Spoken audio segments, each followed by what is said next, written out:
Mambo ya ajabu sana. Kwani shule zote zilizojengwa Tanzania na watu wote waliojenga mahospitali walienda kukopa? Mamikopo yao kule ya ovyo ovyo ya wizi, serikali inakuja kulipa. Yaani hapa mimi nimeshaona ufisadi mkubwa unaelea tu. Kwa hiyo mtandikwe tu hayo madeni, shauri yenu.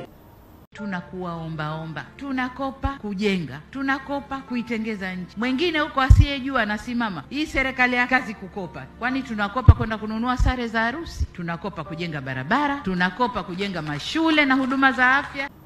Watu wengi wametulaumu sana, lakini fikiria nyinyi ndio wasomi. Juzi mama ameenda kukopa 1.3 trillion deni, na tuna majengo hivi sasa ya madarasa ya vituo vya afya ambayo yanajengwa kwa tozo. Hivi ipi bora?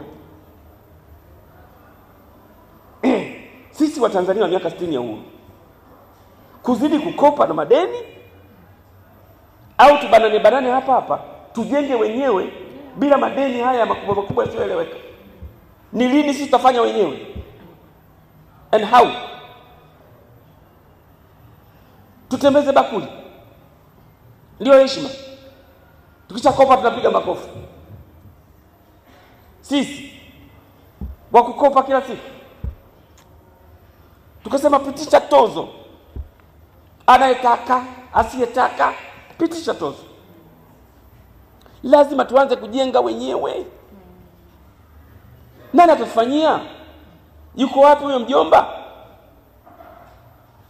Tukapitisha. Sasa 2025 mtaamua.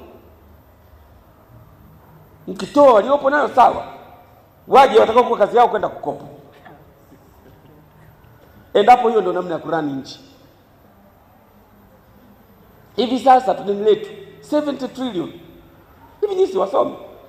Is that healthy? Kuna siku nchi itapigwa mnadani.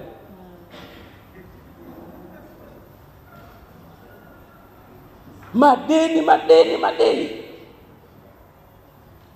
Budget yetu trilioni 30. Sawa eh? Mbona mmenyamaza sana? Trilioni 30 na kitu, ndio? 10 katika hizo kwa mwaka tunalipa madeni. 10 trillion.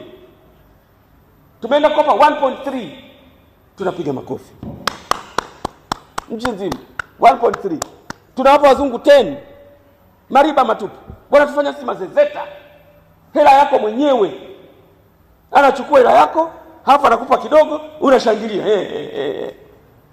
Toza, fanya hivi, tujitegemee, tusimame wenyewe.